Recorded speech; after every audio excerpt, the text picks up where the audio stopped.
했던 말을 또 하고 옛날에 있었던 말을 또 하면 그 사람을 보고 뭐라고 합니까? 예, 꼰대라고 합니다. 예, 사실 우리가 학교 다닐 때 학생들이 선생님을 비아냥거리는 은어로 이제는 그때는 선생님에게만 꼰대라고 했는데 이제는 누구에게나 듣기 싫은 소리를 반복해서 하는 사람이면 다 꼰대가 돼버렸습니다. 그래서 그 꼰대가 부모님도 꼰대가 되고 선배도 꼰대가 되고 이제는 후배도 야, 너 꼰대야? 라고 말할 정도로 후배도 꼰대가 되고 하여튼 이제는 듣기 싫은 말을 계속해서 반복하면 모두가 다 꼰대가 돼버리는 그런 세상이 돼버렸습니다.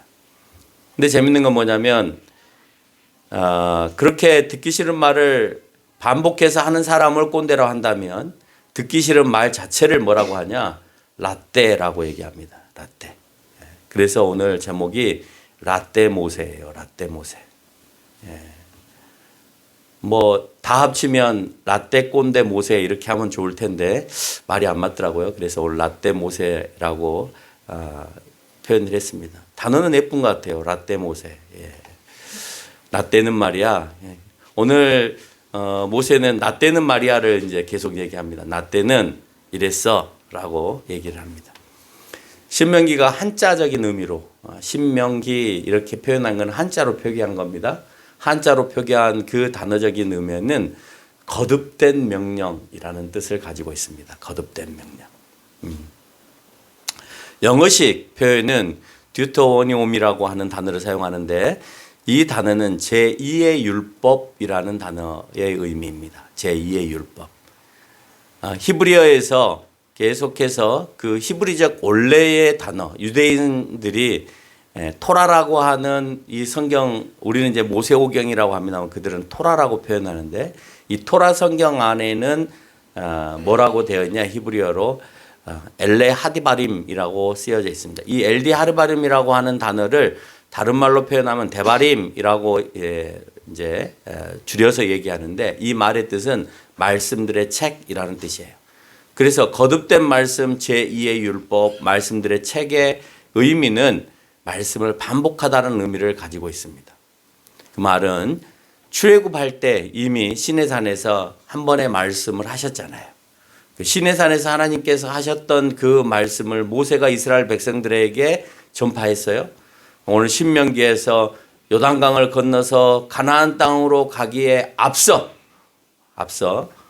오늘 가데스 바네아와 또한 모압 땅 앞에서 이스라엘 백성들을 하는 이 설교는 반복해서 하는 설교이기 때문에 라떼 설교가 되는 거고 40년 전에 말이야 이 얘기가 되는 거고 또 그 말을 계속해서 반복하니까 오늘 모세는 꼰대가 되는 것입니다. 가나안 땅으로 들어가서 국가를 형성하기에 앞서서 아직 국가가 형성이 안 됐죠. 성성하기에 앞서서 선포된 말씀이기에 이스라엘은 이후에 왕이 세워질 때 왕이 이제 그 나라의 가나안 땅에 들어가서 나중에 이제 사울부터 시작해서 왕이 세워지잖아요. 왕이 세워져서 왕이 등극을 할 때 항상 이 신명기의 글을 아래에다가 이것을 똑같이 쓰면서 연구를 해야 했습니다. 신명기의 책을. 그래서 하나님께서 이스라엘 백성들에게 어떻게 반복해서 너희에게 말씀하셨느냐를 기억하게 하는 책이에요. 이 말씀을 잃어버리면 유대는 모든 것을 잃어버리는 것으로 생각했던 겁니다. 그래서 왕이 하나님의 법의 권위 아래에 있으면서 그 법에 순종해야 된다는 것을 오늘 왕을 통하여서 신명기를 기록하게 하면서 너는 내 말씀 아래에 있어 라는 것을 가르치셨다는 거예요. 현대에 와서도 성경을 준수하는 국가들은 그 국가의 대통령이나 왕이 취임식을 할 때 반드시 성경에 손을 얹고 말씀대로 통치할 것에 대해서 선언합니다. 미국 대통령이 그렇고 이번에 영국 왕이 바뀔 때도 마찬가지였습니다. 그래서 서양의 모든 나라들 성경 또는 하나님을 믿고 예수 그리스도를 믿는 나라들은 모두가 수장을 바꿀 때에 그 수장들은 성경 위에 손을 얹고 우리가 성경대로 이 땅을 통치하겠습니다라고 하는 선언을 하고 심부를 시작한다라는 것을 여러분이 아마 TV를 통해서 많이 보셨을 겁니다. 가나안 정복을 앞두고 모세가 반복해서 율법을 상기시키는 이유는 가나안 땅 정복은 전쟁 준비가 아닌 하나님께서 주신 율법에 더 주목하여서 모세의 명령 이전에 하나님의 명령에 준수하는 훈련을 시키는 거예요. 그러니까 지금 가나안 땅에 전쟁을 준비해야 되잖아요. 전쟁을 준비하려면 오늘 전쟁을 어떻게 한다든지 아니면은 뭐 연장을 어떻게 만든다든지 칼을 어떻게 만든다든지 이런 걸 연습해야 되잖아요. 그리고 모세가 너 왼쪽으로 가, 너 오른쪽으로 가, 넌 뒤에 가, 이런 걸 연습을 진을 짜는 것을 연습을 해야 되는데 그 모든 명령 이전에 사람이 내리는 모든 명령 이전에 오늘 모세를 통하여서 말씀을 선포하게 하는 이유는 하나님의 명령에 준수하는 훈련을 먼저 시키기 위해서다라고 하는 거예요. 모세는 신명기에서 총 3번에 걸쳐 설교를 하는데 설교의 목적은 가나안 땅으로 들어가기 전에 모압 평지에서 시내산에서 했던 언약을 다시 한번 갱신하는 겁니다. 그러니까 너희가 광야를 빙 돌기 전에 하나님께서 너희에게 선포하셨잖아. 이렇게 하겠다고. 그렇게 하겠다는 것을 다시 한번 너희가 기억해. 그리고 다시 한번 되새겨서 우리가 갱신하자라는 의미를 가지고 있는 거예요. 그 이유는 모세는 가나안을 바라보고 있지만 들어갈 수 없어요. 그렇죠? 르보산에서 이제 죽게 되는 겁니다. 그래서 다음 세대에게 넘겨줘야 되는 상황이에요. 그러려면 자기가 알고만 있어서는 안 되는 거죠. 다음 세대에게 확실하게 넘겨줘서 그들이 그것을 확실히 숙고하고 그래서 요단강을 건너서 가나안 땅으로 들어가야 하나님께서 말씀하신 그 말씀을 준행하면서 가는 겁니다. 율법과 설교가 말하고 있는 것처럼 어떤 상황에도 하나님에 대한 철저한 순종을 오늘 모세는 이스라엘 백성들에게 강조해 주고 싶었던 거예요. 그럼 왜 3번이나 반복했을까? 반복은 늘 성경에서 기억의 장치라고 했죠. 기억과 관계가 있어요. 잊어버리지 말아라 라는 의미가 있는 거예요. 한 번 들어서 안 되니까. 여러분 한 번 들어서 되던가요? 제가 자주 예화를 들어서 사용합니다마는 자녀들에게 너 들어올 때 신발을 그렇게 벗지 마를 몇 번을 해야 고치냐면요. 1000번을 해야 고친대요. 1000번. 너 저녁에 잘 때 양치질 하고 자 라는 말을 몇 번을 해야 스스로 양치질을 하냐? 1000번을 해야 돼요. 1000번. 그래야 자기 스스로 하게 된다는. 3번 반복해갖고 되겠어요? 한 1000번은 반복해야 사람들은 우둔하기 때문에 그 말씀을 지킨다는 거예요. 신명기 2장 14절에 보니까 새 세대를 향하여 얘기하고 있음을 우리가 알 수가 있습니다. 옛 세대를 통해서 보여주는 것은 하나님에 대한 반역과 불순종으로 인한 죽음이었다는 것을 선언해요. 옛 세대들이 왜 죽었니? 반역했기 때문에. 하나님 말씀에 불순종했기 때문에 죽었어. 모압 언약의 핵심은 이제 너희는 가나안 땅으로 들어간다라고 하는 확실함에서부터 시작하고 있다는 겁니다. 그래서 모세의 설교는 가나안 땅에 정착했을 때 어떻게 해야 되는지가 가장 중심적으로 맞춰져 있어요. 광야를 지나 가나안 땅으로 들어가기 위해서 주어졌던 출애굽의 1차적인 선포와는 달리 이제는 모압 땅에서 가나안을 쳐다보면서 선포되어지는 메시지는 더 긴박함과 긴장함이 더해지는 거예요. 왜냐? 오늘 애굽에서 나왔을 때는 저 멀리에 있는 가나안 땅까지 걸어가야 되는 많은 시간의 여정이 있잖아요. 그래서 그렇게 큰 긴장감이 없어요. 근데 오늘 모압 땅에서 가나안 땅을 바라볼 때는 땅이 보여요. 그래서 요단강만 건너면 가나안 땅이기 때문에 자 오늘 너희가 저 땅을 건너가서 해야 될 일이 이 일이야 라고 할 때는 몹시 긴박함과 긴장감 가운데에서 사로잡혀 있게 되어진다. 또한 모세에서 여호수아로 지도자가 바뀐다고 하여도 바뀌지 않는 것이 있어요.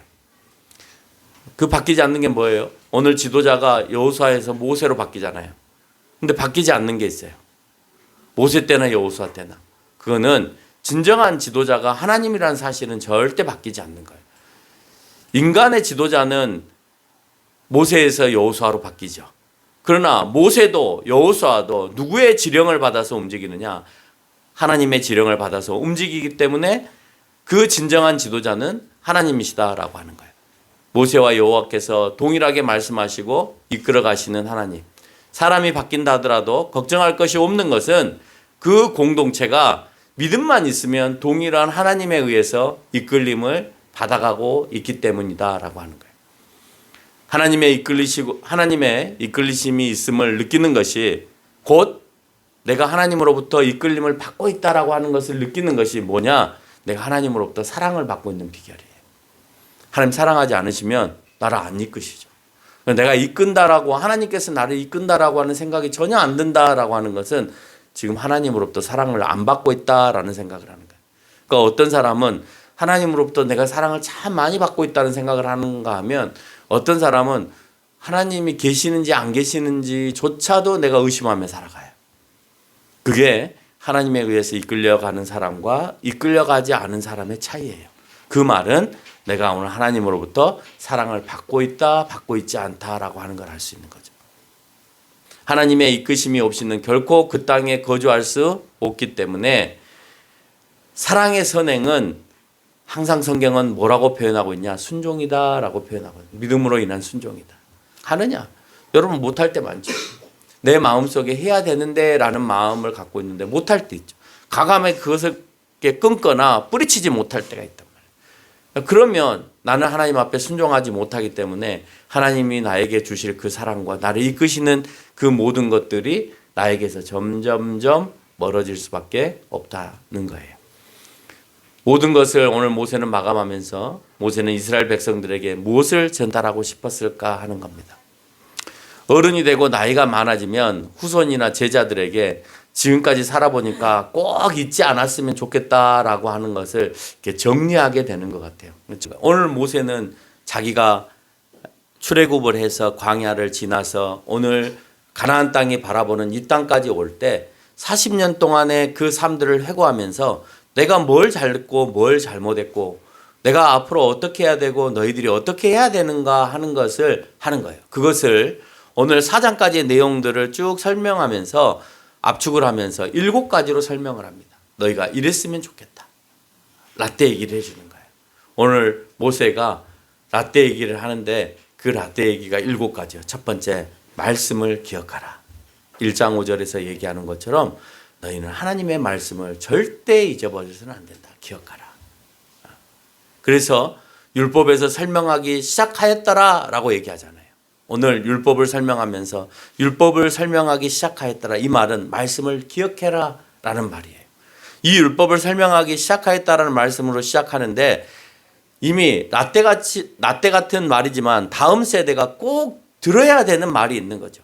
어떤 책보다도 능력이 있는 책이 오늘 하나님께서 주신 이 토라다라고 하는 거예요. 이 모세오경이다라고 하는 거예요. 내가 너희들에게 작성한 이 책은 꼭 잊어버려서는 안 된다. 아무리 너희가 라떼라고 얘기하고 너희가 나를 꼰대 취급을 해도 정말 중요한 내용의 책이 있다는 거예요. 여러분 고대로부터 내려오는 책들 중에 라떼 책들이 많이 있잖아요. 그렇다고 해서 우리가 그 책을 안 보나요? 아이들 책을 보면 옛날부터 내려오는 좋은 책들에 대해서는 그대로 보존이 되어져서 아무리 이것이 몇백 년이 되고 몇천 년이 됐다 하더라도 꼭 너희들이 읽어야 될 책이기 때문에 그게 동화로 만들어져서 어린아이부터 시작해서 성인에 이르기까지 그 책들이 만들어 읽히게 하는 겁니다. 오늘 유대인들에게 있어서 이스라엘 백성들에게 있어서 아무리 너희가 나를 라떼라고 하고 라떼 같은 말을 한다 하고 꼰대라고 하더라도 잊어버리지 말아야 되는 것이 있는데 그것은 하나님께서 우리에게 주신 그 말씀을 기억하는 것이다 라는 거예요. 성경은 많은 나라를 변화시켰습니다. 그리고 그 나라를 부강하게 만들었습니다. 로마가 성경을 붙들고 세계를 차지할 때 그 로마는 세상에서 엄청난 강한 나라로 만들어갔습니다. 그래서 지중해 연안의 모든 유럽과 아프리카 또 중동 지역과 또 심지어는 인도까지 로마는 침략해서 대제국을 이루었습니다. 그때 그들은 기독교의 문화를 가지고 함께 그 나라를 펼쳐갔습니다. 그러나 그 나라가 타락하고 하나님의 말씀에 준수하고 살지 않음으로 인하여서 우상에 숭배하고 이방의 문화에 젖어들어 삶으로 인하여서 로마는 이제 로마라고 하는 도시 외에는 찾아볼 수 없는 나라로 그렇게 쇠퇴되고 말았다라고 하는 거예요. 영국도 기독교의 국가입니다. 성공회라고 하는 개신교를 갖고 있는 나라입니다. 그래서 전에는 영국이라고 하는 나라가 없을 정도로 모든 지구상의 대륙 가운데 다 영국의 식민지의 나라들이 있었기 때문에 영국을 향하여서 해가 지지 않는 나라다라고 얘기를 합니다. 그래서 심지어 호주, 뉴질랜드, 캐나다, 미국 다 영국의 속국들이었습니다. 많은 나라들이 영국의 속국이었죠. 뭐 심지어 중국의 일부인 홍콩 이런 나라들까지도 다 영국의 속국이었고, 그리고 뭐 스리랑카, 인도 이런 나라들까지도 다 영국의 속국이었기 때문에 각 대륙에 영국이 지배하지 않은 나라가 지금의 미국이 지배하는 것은 게임도 되지 않습니다.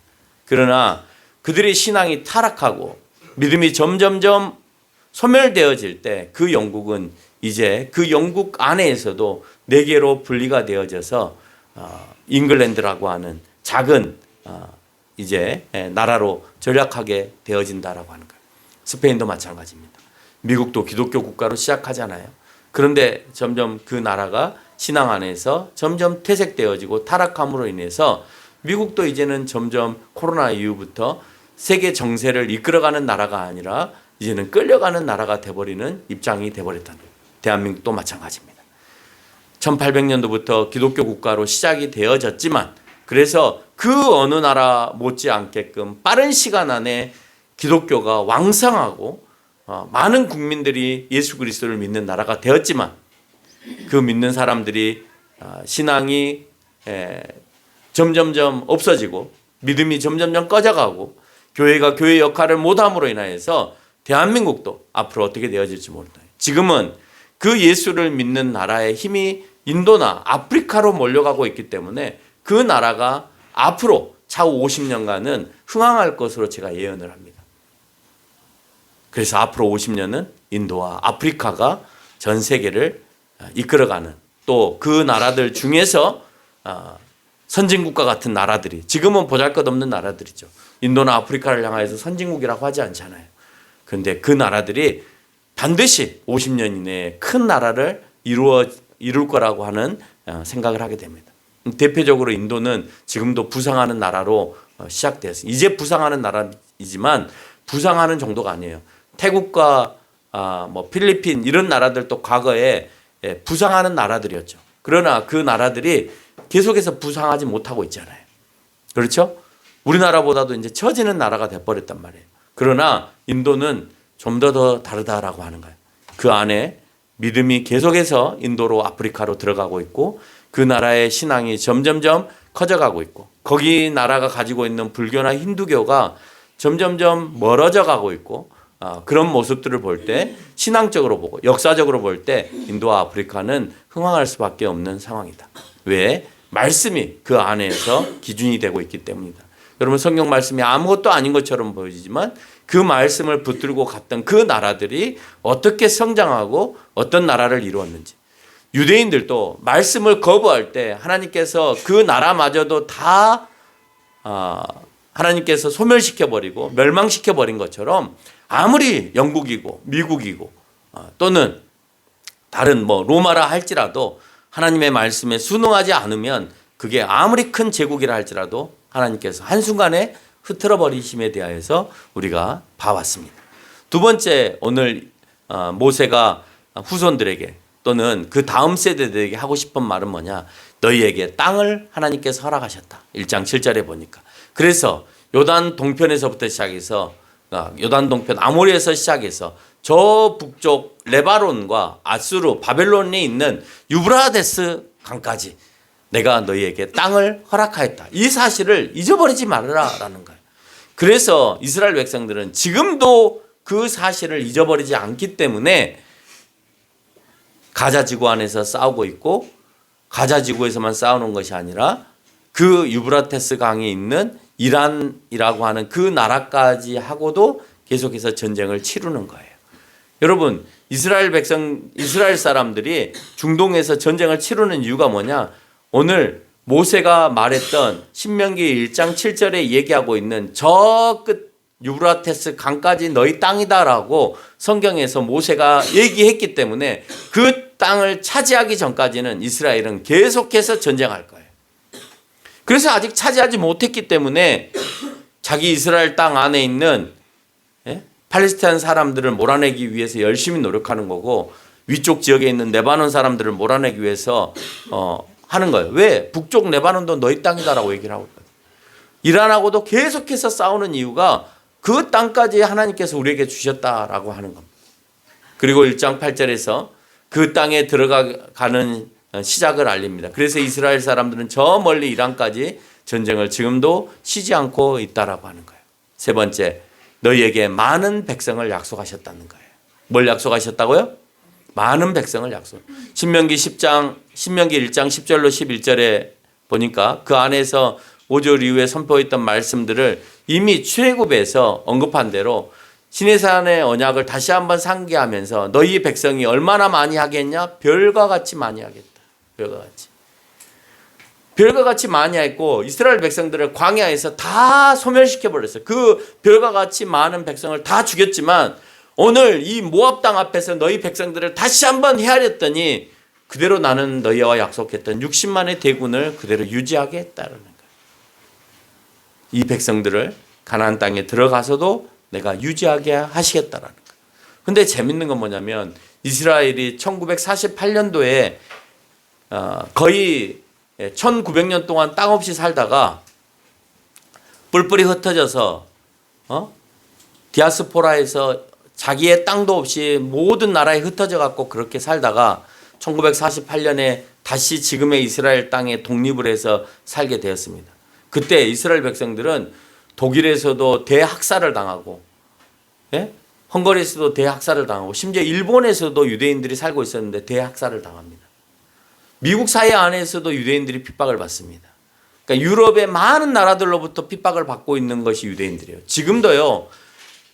지금도 유럽 사회 안에서 팔레스타인을 공격했다는 이유, 가자 지구를 유대인들이 공격했다라고 하는 이유 때문에 지나가는 유대인들을 유럽 사람들이 폭행한답니다. 하지 마라. 너희들이 나쁜 놈이야. 이런답니다. 그러니까 지금도 유대인들이 유럽 사회 안에서 핍박을 당해요. 유럽 사회 안에서 유대인들이 핍박을 당하는 가장 큰 이유 중에 하나가 뭐냐면 유대인 너희들이 예수님을 못 박았다는 거예요. 너희는 예수님의 철천지 원수다는 거예요. 그럼에도 불구하고 예수님이 출생한 곳이 이스라엘이기 때문에 미국이나 서방의 국가들이 유대인 너희들이 그래도 그 땅을 유지하기를 바래요. 다른 이슬람 국가가 그 땅을 유지하지 않게 하기 위해서 그래도 이스라엘 사람들이 그 땅을 유지하기 위해서 지금까지도 미국과 서방의 나라들은 그 나라를 돕는 거예요. 근데 그렇게 국제 정세가 엉키고 설키는 것 가운데에서 그 사람들이 해석하고 있는 것은 성경에 대한 해석으로 그들이 얘기하는 겁니다. 근데 중요한 건 하나님이 흩으셨는데 본인들이 흩어지지 않게끔 모으는 것이 무슨 의미가 있겠어요? 성경의 근거로 얘기한다 하더라도 불법과 모든 인권에 대해서 해쳐가면서까지 하는 행동을 과연 하나님께서 원하시겠느냐라고 하는 겁니다. 그렇지만 1948년도에 그들이 모일 때 어디에서 있었는지 그렇게 핍박을 받았던 민족들이 모여들기 시작하고 그 모여든 인원을 보니까 별과 같이 많은 백성으로 인도하더라는 거예요. 그게 1948년도예요. 근데 1948년도가 됐을 때는 그들이 거의 1800년, 1900년 동안 나라 없이 전 세계에 흩어져 살았던, 여러분 1900년 동안 나라 없이 살는데 야 너희 민족 모여라는데 모여질까요? 안 모여지죠. 정체성을 다 잃었을 거 아니에요. 몇 세대만 잃으면 다 잃을 거 아니에요. 여러분 누군가가 미국에서 한 3세대만 살고 4세대만 살고 한 100년, 자기 조상이 100년 살고 200년만 살아도 자기가 미국 사람인 줄 알지 한국 사람인지 몰라요. 그럼에도 불구하고 이들은 늘 성경을 품고 있었기 때문에 성경을 잊지 말아라, 기억해라 라는 말을 늘 알고 있었기 때문에 늘 성경을 가지고 읽었기 때문에 우리의 땅은 이스라엘이야 라고 하는 것을 늘 상기하고 다녔다는 거예요. 늘 기억하고 다녔다는 거예요. 그래서 하나님께서는 그 백성들을 불러 모으실 때에 그 수가 또다시 아무리 그 시간이 1800년이 지나고 1900년이 지나도 또다시 별과 같이 그 백성들을 유지하고 계시는 것을 우리가 알 수가 있습니다. 네 번째, 일을 나누어서 분담해야 된다라고 성경은 얘기합니다. 모세는 한 사람이 모든 것을 통치해 나가는 것이 아니라 각 지파별로 지혜와 지식을 따라서 1장 13절을 보니까 그렇게 인정받는 사람이 수장이 되어지고 재판장이 되어져서 그래서 세상을 통치했으면 좋겠는데 16절에서 보니까 어떻게 통치를 하라고 하느냐. 공정하게 너희가 재판장이 되었을 때 공정하게 하라는 거예요. 공정이라고 하는 말은 그 누구도 억울함이 없게 하라는 거예요. 우리가 공정하지 않으면 억울하잖아요. 그렇죠. 똑같은 저울에 놓고 똑같이 평가하라는 거예요. 공정하게. 그래야 억울하지 않을 거 아닙니까? 두 번째, 외모를 구분하여서 판단하지 말라는 거예요. 17절에서 얘기하고 있는 것처럼. 너희는 어떤 사람의 귀천을 차별을 두어서 또 낯을 보고 그렇게 결단을 해서는 안 된다라고 하는 거예요. 아, 저 사람이 지위가 있으니까, 저 사람이 좀 있어 보이니까, 그러니까 내가 판단을 이렇게 내린다라고 해서는 안 되는 거죠. 그래서 현대 사회에서도 판사를 비롯해서 법조인들은요, 절대 금고 이상의 형량을 받은 사람은 시켜주지 않습니다. 왜 그런지 아세요? 그 사람이 지은 죄에 대해서는 죄인이 그 자리에 앉아있을 때 자기가 해봤잖아요. 그 범죄를. 금고 이상의 형량을 받아봤잖아요. 그럼 그럴 수 있다가 돼버리는 거예요. 아, 그럴 수 있어. 내가 해보니까 그런 일이 가능해. 그러면 판결이 굽어지잖아요. 고다지지 않고 판결이 굽어져서 올바른 판결을 내릴 수가 없잖아요. 그렇죠? 그래서 너희는 그 일을 맡을 사람을 정확하게 분담해서 그 분담한 일을 하되 공정하고 공평하게. 다섯 번째, 분부한 일에 있어서는 두려워하지 말으라는 거예요.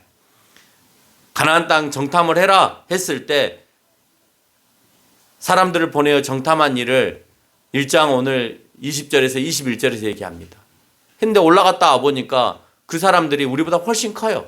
그러니까 어떻게 했어요? 두려워했어요. 두려워했어. 예?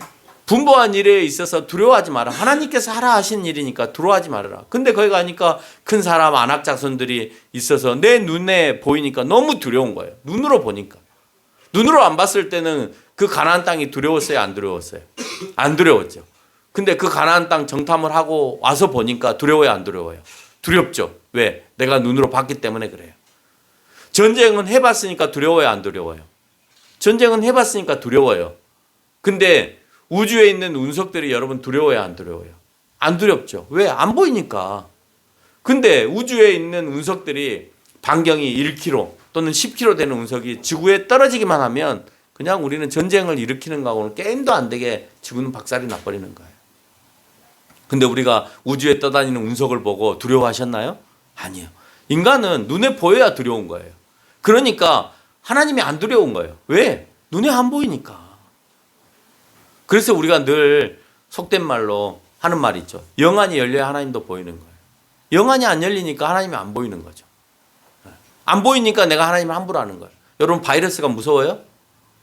외상 어제도 뭐 그런 얘기 하는 거 그렇습니다만 어제도 둘째가 놀이터에서 놀다가 다리가 삐끗했어요. 그 부어올라. 자기 눈으로 부어올라. 겁나죠. 삐끗했으니까 부을 거 아니에요. 근데 감기 조심해라. 뭐 지금 전염병이 돌고 있으니까 조심해라. 무서워요? 안 무서워요. 왜? 안 보이잖아요. 바이러스가 보여요? 안 보이죠.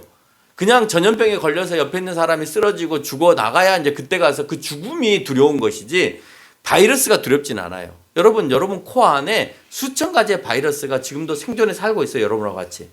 내가 몸이 면역성이 떨어지면 그 중에 하나가 나를 괴롭히는 거예요. 네? 여러분 늘 품고 있어요. 근데 그게 두려워요? 안 두렵죠.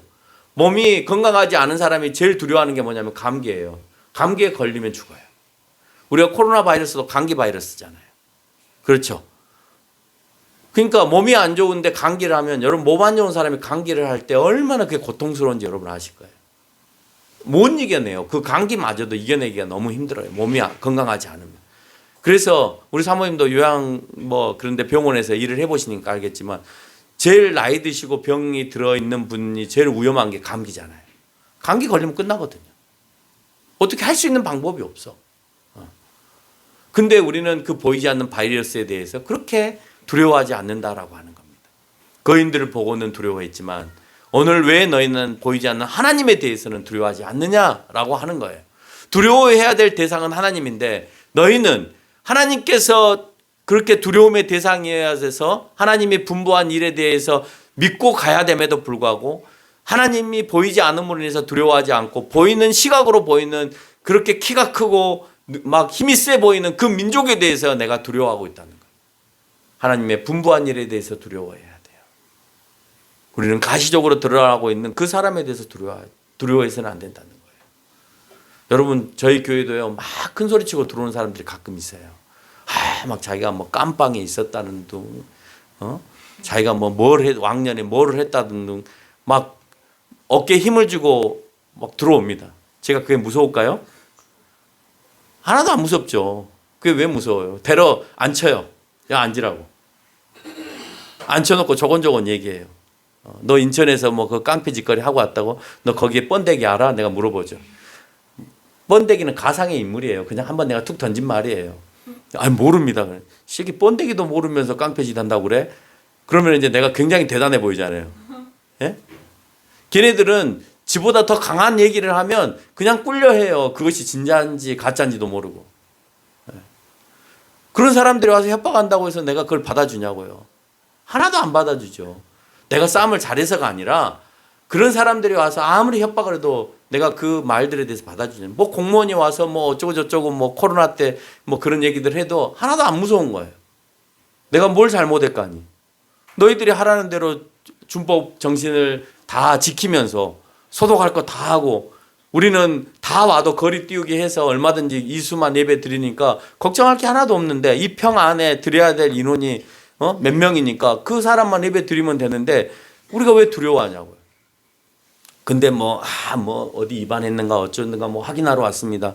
목사님 뭐 이렇게 하시면은 뭐 나중에 뭐 벌금을 받습니다. 막 협박을 하고 하는 거예요. 협박하지 말고 정확하게 보고 그랬으면 그냥 공문 보내라고. 그럼 내가 범칙금을 내겠다고. 내가 더 잘못해서 뭐 판결을 받아야 되고 너네가 고소장을 뭐 접수를 시키면 근데 고소 당해서 경찰서를 출두를 하건 검찰청에 가건 할 거니까 그냥 하라고. 협박하지 말고. 그러니까 그냥 가는 거예요. 왜? 조그만 교회 조금만 모여갖고 예배 드리는데 그게 문제가 될 게 하나도 없잖아요. 그래서 내가 얘기했어요. 여기 태권도하고 유도학원 가보라고. 위에 스터디 학원 가보라고. 그 조그마한 공간에 몇 명이 앉아서 운동하고 있고 하고 있는가 보라고. 가서 보라고. 왜 그 사람들에 대해서는 협박 공갈 안 하고 왜 교회에다 대고 하는 거냐고 얘기를 하는 거죠. 우리가 두려워해야 될 대상은 하나님이에요. 하나님 외에 우리가 두려워해야 될 대상은 하나도 없어요. 하나님이 전쟁을 해라 그러면 그 전쟁 자체가 무섭긴 하지만 하나님께서 먼저 가 계시잖아요. 그래서 오늘 이스라엘 백성들이 두려워하지 말아야 되는 게 1장 30절로 33절까지 보니까 하나님께서 너희에게 너희보다 먼저 가신다고 얘기하고 있고 아비가 아들을 아는과 같이 하신다고 하셨고 너희의 갈 길을 지시한다고 표현하고 있어요. 너희의 갈 길을 내가 지시한다. 근데 너희가 왜 두려워하느냐? 여섯 번째는 하나님 앞에서 믿음과 순종으로 살아가기를 원하고 있습니다. 이 두려움이 오늘 32절, 오늘 여기에서 나타난 32절에 너희의 하나님 여호와를 믿지 아니하였기 때문이다 라고 표현하고 있어요. 두려움은 왜 있느냐? 하나님을 믿지 않았기 때문에. 그래서 그 두려움을 소멸하기 위해서는 내가 믿음과 순종함이 있으면 절대 무섭지 않아요. 뭐가 무서워요? 하나도 무섭지 않죠. 두려움만이 아니라 불순종으로 인해서 41자에서 말씀하고 있는 것은 전쟁하지 말아야 되는데도 순종하지 않았던 사건을 보여줍니다. 그래서 42절에서 보면 너희는 나에게 순종하지 않으므로 너희와 함께하지 않았다라고 표현하고 있어요. 그래서 너희들은 아모리 족속들에게 패배했다. 대적으로부터 패배했다라는 겁니다. 말을 듣지 않으면 패배하는 거죠. 근데 말을 안 들었기 때문에 패배했다고 생각하는 것이 아니라 내가 전쟁에서 패배했어. 그러니까 내가 전쟁에 가면 안 돼. 우리가 또 패배할 수 있어. 라고 잘못된 생각을 한다는 거예요. 그 패배한 원인이 너희들이 순종하지 않았고 믿지 않았기 때문이다 라고 얘기를 하는 겁니다. 그리고 41절에서는 너희가 경솔했기 때문이다. 하나님은 가라, 멈춰라, 싸워라, 이겨라, 기다려라, 인내해라 할 때 우리는 그 명령에 순종하는 것이에요. 오늘 하나님께서는 우리 앞에서 일하시고 먼저가 계시고 2장 36절에서 언급하고 있는 것처럼 모든 성읍을 점령하지 못한 것이 하나도 없게끔 하나님께서 하신다고 하신 말씀을 기억해야 되는 거예요. 우리가 믿고 가면 하나님이 먼저 그 일을 행하고 계세요. 아까 말한 것처럼 아비가 자식을 아는 것처럼 안고 가신다고 하셨어요. 불기둥과 기름기둥으로 먼저 그 길을 가고 계세요. 그리고 오늘 얘기한 것처럼 그 높은 성읍도 점령하지 못할 것이 하나도 없다고 설명하고 있습니다. 그렇지 않으면 1장 34절과 1장 42절에서 얘기하고 있는 것처럼 내가 노하시고 너희 중에 있지 않으시겠다라고 표현하고 있는 겁니다. 내가 노하시고 너희들과 같이 있지 않겠다. 여러분, 목회를 한다고 해서 순종하는 거 아니에요. 목회에 나오는 것도 하나님께 순종해야 되는 거죠. 너 목회자 해라. 네. 그러면 다 순종한 것처럼 보여지죠. 아니에요. 그 다음에 아주 세세한 것들을 하나님께서 또 분부하세요. 그걸 또 순종해 가야 되는 거예요. 여러분, 모세를 향하여서 가나안 땅으로 끌고 가라. 네. 그거 순종했으니까 이제 다 된 거예요? 아니죠.